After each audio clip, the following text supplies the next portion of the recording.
Bismillahirrahmanirrahim. Assalamualaikum warahmatullahi wabarakatuh.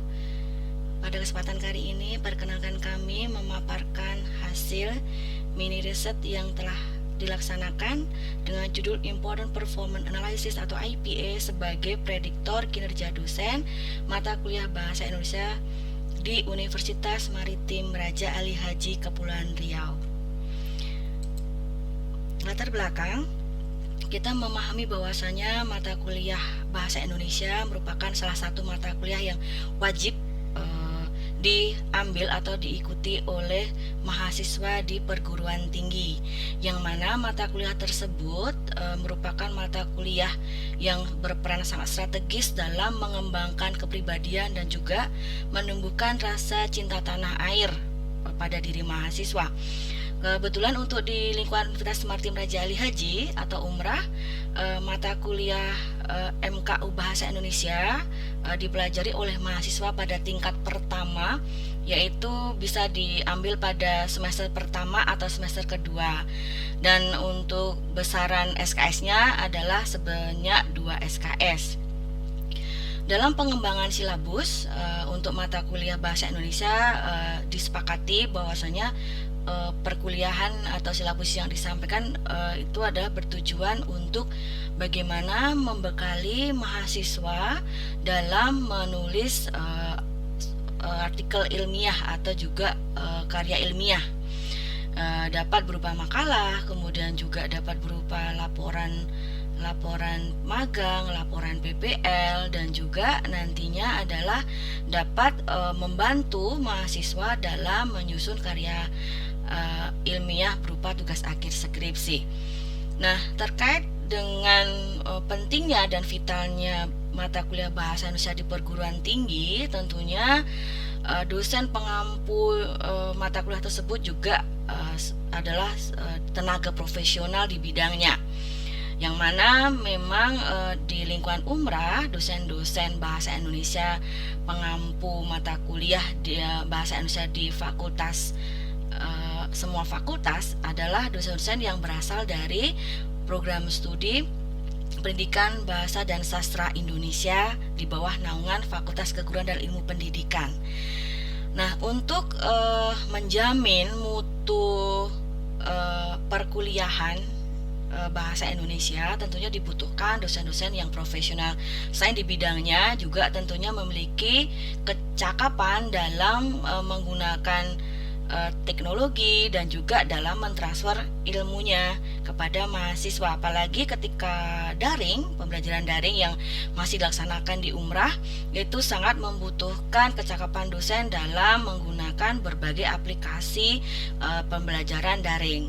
Nah, urgensi dari evaluasi adalah sebetulnya ingin mengukur dan juga memetakan bagaimana kinerja dosen, khususnya dosen bahasa dan sastra Indonesia mengampu mata kuliah umum bahasa Indonesia, yang mana dengan adanya evaluasi tentunya akan dapat dipetakan bagaimana kinerja yang dapat dilihat selama perkuliahan daring.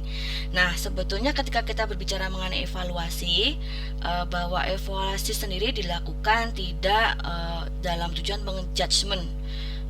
memberikan judgement, tetapi harus juga dimaknai sebagai sebuah strategi bagaimana untuk mengetahui kekurangan dari suatu program atau perkuliahan itu sendiri, sehingga dengan demikian dapat diketahui atau juga dapat dibidik strategi-strategi dalam perbaikan, sehingga dapat meningkatkan kualitas perkuliahan itu sendiri, termasuk dari kinerja tenaga dosen pengampu mata kuliah Bahasa Indonesia. Untuk kajian pustaka, pada penelitian yang kami laksanakan, kami mengambil 5 penelitian terdahulu yang memaparkan atau juga meneliti tentang topik terkait dengan apa yang kami laksanakan, yaitu dari 5 universitas di Indonesia. Yang pertama adalah Aryanika tahun 2016, Temuannya adalah bahwa dosen perguruan tinggi Metro belum memiliki kemampuan menyusun materi dengan baik, tidak ada standarisasi penyampaian materi, serta ditemukan beberapa dosen dengan kualifikasi yang tidak sesuai. Namun, dalam hal kedisiplinan, dosen mendapatkan nilai positif. Kemudian Abdullah Ali tahun 2016, kinerja dosen UMS dalam perencanaan dan evaluasi pembelajaran cukup baik, sedangkan dalam pelaksanaan pembelajaran masih kurang. Hal tersebut mengacu pada temuan metode yang digunakan dosen tidak bervariatif. Yang ketiga yaitu Hapsari dan Fitria pada tahun 2020, pembelajaran bahasa Indonesia di Untidar yang dilakukan secara daring dapat berjalan efektif. Berikutnya tahun 2021 yang dilakukan oleh Susanti dan Suswandari, pembelajaran bahasa Indonesia di UHAMK yang dilakukan secara daring dapat berjalan efektif. Kemudian yang kelima adalah Adhia pada tahun 2021, yaitu menemukan pembelajaran bahasa Indonesia di IAIN Pekalongan yang dilakukan secara daring belum efektif. Dari kelima penelitian tersebut, terkait bagaimana evaluasi pembelajaran bahasa Indonesia secara daring, maka dari itu kami memutuskan bahwa perlunya adanya identifikasi terkait pelaksanaan pembelajaran daring untuk perkuliahan bahasa Indonesia di lingkungan Universitas Maritim Raja Ali Haji Kepulauan Riau. Untuk selanjutnya akan dipaparkan oleh rekan saya, Saudara Suntoro. Dipersilahkan. Baik, saya lanjutkan untuk metodologi penelitian. Penelitian ini termasuk ke dalam penelitian evaluasi dengan menggunakan model Important Performance Analysis atau yang biasa kita kenal dengan sebutan IPA begitu. Responden penelitian ini adalah mahasiswa Fakultas Sosial Ilmu Politik Universitas Maritim Raja Ali Haji Kepulauan Riau, berjumlah 64 mahasiswa yang pada semester genap tahun akademik 2021-2022 mengambil mata kuliah umum bahasa Indonesia. Sedangkan instrumen yang digunakan dalam penelitian ini adalah instrumen non-tes yang bertujuan untuk mengukur kinerja dosen mata kuliah bahasa Indonesia di Fakultas Sosial Ilmu dan Politik tersebut. Untuk jumlah item atau jumlah butir instrumen yang digunakan sebanyak 28 butir, terdiri atas 5 butir pernyataan untuk mengukur perencanaan pembelajaran, 15 butir untuk mengukur pelaksanaan pembelajaran, dan 8 butir pernyataan untuk mengukur evaluasi pembelajaran. Sebelum instrumen digunakan untuk mengambil data, terlebih dahulu instrumen ini diuji validitas maupun reliabilitasnya. Hasilnya, semua item instrumen dinyatakan valid dan juga reliable. Artinya, instrumen ini telah memenuhi syarat bahwa instrumen itu telah mengukur apa yang seharusnya diukur dan juga memiliki keandalan yang sangat tinggi. Hal ini dibuktikan dengan nilai alpha Cronbach yang mencapai 0,97. Kemudian hasil pengumpulan data akan dianalisis menggunakan analisis IPA yang terbagi menjadi 4 kuadran dalam diagram Cartesius seperti ini, yaitu kuadran 1, kuadran 2, kuadran 3, dan juga kuadran 4. Kuadran 1 adalah butir-butir instrumen yang harapannya tinggi sementara kinerjanya rendah, begitu. Jadi butir instrumen yang masuk dalam kuadran 1 ini sering disebut juga dengan prioritas utama seperti itu. Artinya butir instrumen yang masuk dalam kuadran ini itu akan menjadi prioritas untuk ditingkatkan atau untuk diperbaiki. Nah, itu. Sementara yang masuk di dalam kuadran 2 ini adalah butir-butir pernyataan yang harapannya tinggi sementara kinerjanya juga tinggi. Makanya ini disebut sebagai kuadran prestasi gitu, atau ada yang menyebut juga pertahankan prestasi. Artinya ini merupakan kuadran tempat di mana kinerja yang sudah tidak perlu lagi ditingkatkan karena kinerjanya sudah tinggi. Sementara kuadran 3 itu adalah kuadran di mana butir pernyataan itu memiliki harapan rendah, sementara kinerjanya juga rendah gitu. Makanya disebut sebagai prioritas rendah. Kemudian kuadran 4 itu adalah kuadran di mana butir itu harapannya rendah, sementara kinerja yang dialami itu tinggi. Sehingga karena harapan rendah sementara yang dirasakan itu tinggi, maka kuadran 4 ini sering juga disebut kinerja berlebih gitu, atau berlebihan. Tuh. Nah, berdasarkan hasil analisis IPK didapatkan sebaran seperti ini, seperti gambar ini. Jadi terdapat satu butir kinerja yang masuk di kuadran 1, kemudian 15 butir kinerja yang masuk di kuadran 2, kemudian 9 butir kinerja yang masuk di kuadran 3, dan juga 3 butir kinerja yang masuk di kuadran 4 begitu. Nah, butir kinerja yang masuk di kuadran 1 itu adalah penyampaian tujuan dan manfaat perkuliahan, atau ini termasuk dalam kelompok kinerja perencanaan pembelajaran seperti itu. Karena penyampaian tujuan dan manfaat perkuliahan ini masuk ke dalam kuadran prioritas utama, artinya ini harus mendapatkan perhatian yang serius. Perhatian yang serius bagi siapa? Ya bisa bagi dosen, bagi program studi begitu ya. Artinya ini tidak bisa diabaikan begitu saja, karena ini harus diperhatikan bahwa penyampaian tujuan dan manfaat perkuliahan itu saat ini masih sangat kurang begitu, atau boleh saya katakan belum optimal ya, sehingga harus ditingkatkan, ini harus diperbaiki baik oleh dosen gitu ya, ataupun oleh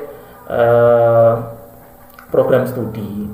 Kemudian 15 butir kinerja yang masuk di kuadran 2 ini bervariasi. Jadi ada yang kinerja di bidang perencanaan, ada yang kinerja di bidang pelaksanaan pembelajaran, ada juga kinerja di bidang evaluasi begitu. Jadi karena jumlahnya paling banyak di antara kuadran yang lain, artinya bisa disimpulkan bahwa sebetulnya secara umum mahasiswa itu merasa puas terhadap kinerja dosen bahasa Indonesia di Universitas Maritim Raja Ali Haji Kepulauan Riau begitu. Nah, kita bisa lihat di sini misalkan di kuadran 2 ya, kinerja yang muncul adalah yang pertama misalkan penyampaian kontrak perkuliahan pada awal pembelajaran, kemudian penyampaian tata tertib, kemudian kesesuaian materi yang disampaikan, penguasaan materi, kemudian pemberian contoh atau ilustrasi di dalam perkuliahan, kecakapan menggunakan teknologi, kemampuan mengelola pembelajaran, penggunaan metode pembelajaran yang efektif, kemudian pemberian kesempatan untuk bertanya dan menanggapi, penggunaan bahasa dan juga komunikasi yang baik, yang sopan, kemudian kemampuan menegakkan peraturan, kemudian penampilan, kerapian, kebersihan dalam berpakaian, penerimaan terhadap saran dan kritik di dalam pembelajaran, kemudian tata cara penilaian, dan juga kesesuaian antara materi yang diujikan dengan yang diajarkan atau yang disampaikan. Nah, 15 butir kinerja ini menurut mahasiswa ini adalah butir kinerja yang sudah sangat bagus begitu ya, atau kinerja yang tinggi begitu, kinerja yang sangat baik gitu. Artinya ini cukup untuk dipertahankan saja gitu. Nah, sementara di kuadran ketiga ya, kita melihat di sini ada 9 kinerja ya. Misalkan penggunaan buku bacaan atau literatur mutakhir ya, penggunaan bahan ajar diktat, kemudian ketepatan waktu dalam memulai dan mengakhiri perkuliahan, keterampilan menggunakan media, ketepatan waktu dalam menyelesaikan jumlah pertemuan, pemberian umpan balik yang konstruktif, penyampaian kisi-kisi, objektivitas dan transparansi penilaian, dan juga keterbukaan terhadap keberatan nilai oleh mahasiswa. Nah, kuadran 3 ini sebetulnya adalah kuadran prioritas rendah. Artinya yang diharapkan mahasiswa itu rendah, sementara yang mereka alami juga rendah begitu. Sehingga ini disebut sebagai kuadran prioritas rendah. Artinya jika ingin ditingkatkan, maka ini akan menjadi prioritas kedua ya setelah kuadran 1 begitu. Ya. Jadi ini bisa ditingkatkan misalkan perlahan-lahan ya, tidak begitu urgent begitu bahasanya. Yang urgent adalah yang ada di kuadran 1, yaitu penyampaian tujuan dan manfaat perkuliahan gitu. Sementara butir kinerja yang masuk di kuadran 4 itu jumlahnya ada 3 ya. Ada 3. Yang pertama itu menciptakan suasana pembelajaran yang kondusif ya. Dalam konteks ini adalah pembelajaran daring, kemudian kesesuaian antara proporsi nilai dan tugas, kemudian yang ketiga adalah ketepatan waktu dalam melaksanakan UTS. Nah, ini yang dianggap mahasiswa kinerja dosen itu berlebih ya, artinya melampaui ekspektasi mereka begitu. Jadi yang mereka harapkan itu rendah sebetulnya terhadap hal-hal ini, 3 hal ini ya, tetapi yang mereka alami itu sangat tinggi begitu. Sehingga ini disebut sebagai kuadran berlebih, kuadran kinerja yang berlebih begitu. Jadi dari sebaran ini bisa kita katakan secara umum ya, mahasiswa umrah itu sangat puas ya terhadap kinerja dosen mata kuliah Bahasa Indonesia di Fakultas Ilmu Sosial dan Politik begitu. Nah, kemudian hasil secara kuantitatif dari analisis IPA tadi kami coba gali, kami coba dalami ya begitu, dengan pertanyaan-pertanyaan terbuka menggunakan angket, dan ini adalah rekomendasi perbaikan yang diusulkan oleh mahasiswa ya. Misalkan pada tahap perencanaan pembelajaran, dosen diharapkan yang pertama menyampaikan materi yang akan dipelajari tiap pertemuan begitu. Jadi materi itu lebih baik disampaikan terlebih dahulu ya. Kemudian menyampaikan manfaat mata kuliah Bahasa Indonesia. Kemudian yang ketiga, penyediaan buku referensi dan materi ajar sesuai dengan silabus. Itu untuk perencanaan. Kemudian untuk pelaksanaan itu meningkatkan efektivitas perkuliahan dengan memberikan link Zoom sebelum perkuliahan dimulai. Kemudian memulai tepat waktu ya, mengelola diskusi agar perkuliahan lebih hidup, mencoba dengan metode-metode lain yang lebih variatif ya. Kemudian memperbanyak contoh dan juga latihan soal, dan juga ketegasan terhadap kedisiplinan mahasiswa. Nah, itu yang perlu menjadi catatan secara kualitatif begitu. Sementara dari aspek evaluasi pembelajaran, yang pertama itu penambahan alokasi waktu ya untuk pengerjaan ujian ya, baik khususnya untuk UTS di sini. Kemudian yang kedua adalah objektivitas ya, baik itu untuk penilaian tugas yang sifatnya kelompok maupun tugas yang sifatnya individu seperti itu. Jadi ini hal-hal yang perlu juga dipertimbangkan ya, selain hasil analisis IPA tadi, karena ini merupakan data yang sifatnya kualitatif begitu ya, kualitatif. Nih. Nah, kemudian implikasinya apa dari temuan ini? Jadi temuan ini kan secara umum menyatakan bahwa aspek perencanaan pembelajaran itu yang menjadi prioritas utama untuk ditingkatkan ya, atau diperhatikan begitu di mata kuliah Bahasa Indonesia Fakultas Sosial Ilmu Politik Universitas Maritim Raja Ali Haji Kepulauan Riau. Nah, kalau kita diskusikan dengan temuan-temuan penelitian sebelumnya ya, sebetulnya ada variasi gitu ya, terdapat variasi ya, khususnya kalau kita bicara dalam konteks pembelajaran daring begitu ya, pembelajaran daring di masa pandemi. Misalkan penelitian Hapsari dan Fitria ya di tahun 2020 serta Susanti dan Suswandari di tahun 2021. Kedua penelitian itu mengungkapkan bahwa justru aspek pelaksanaan yang menjadi prioritas utama untuk ditingkatkan di masa pandemi begitu, ya.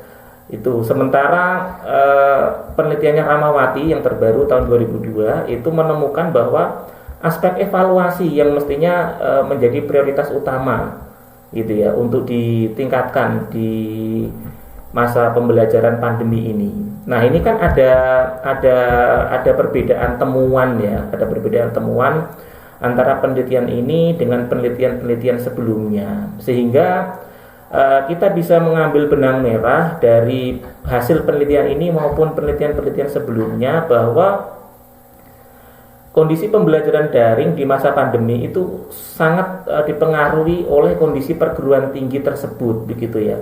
Baik dari aspek kebijakannya, kemudian sarana prasarananya, kompetensi dosennya, ya, mahasiswanya, dan lain sebagainya begitu. Jadi faktor-faktor itu akan sangat berpengaruh. Misalkan kalau kita bicara tentang sarana begitu, apakah perguruan tinggi itu sudah menggunakan learning management system atau belum begitu?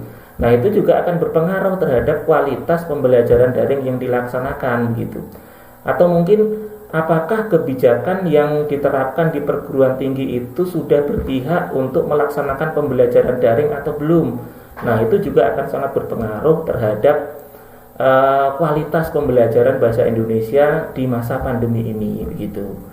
Jadi itu temuan penelitian ini ketika dikaitkan dengan penelitian-penelitian sebelumnya. Mungkin jika dilakukan penelitian lanjutan di perguruan tinggi yang berbeda, hasilnya mungkin juga akan berbeda gitu. Jadi sangat tergantung pada beberapa hal tadi ya, misalkan kebijakan, kemudian sarana prasarana, kompetensi dosen, kondisi mahasiswa, dan lain sebagainya gitu. Nah, kemudian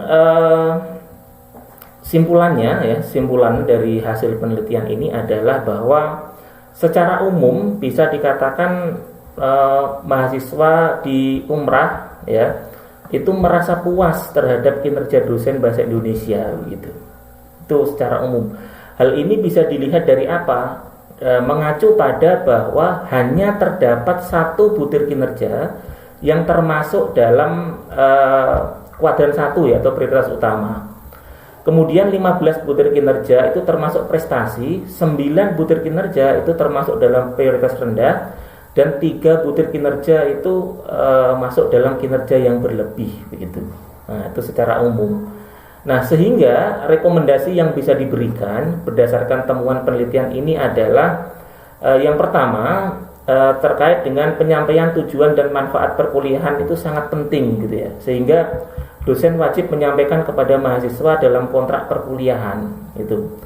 Kemudian yang kedua, dalam situasi pembelajaran daring di masa pandemi COVID ini, dosen dapat membuat kebijakan terkait evaluasi pembelajaran yang lebih fleksibel ya, tanpa mengurangi esensinya gitu.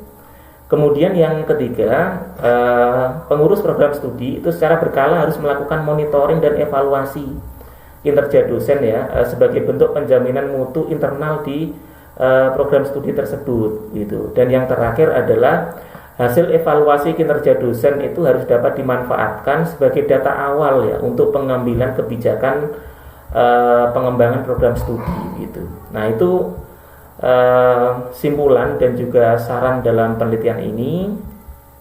Demikian yang bisa kami paparkan terkait dengan penelitian evaluasi kinerja dosen mata kuliah Bahasa Indonesia di Universitas Maritim Raja Ali Haji Kepulauan Riau ya.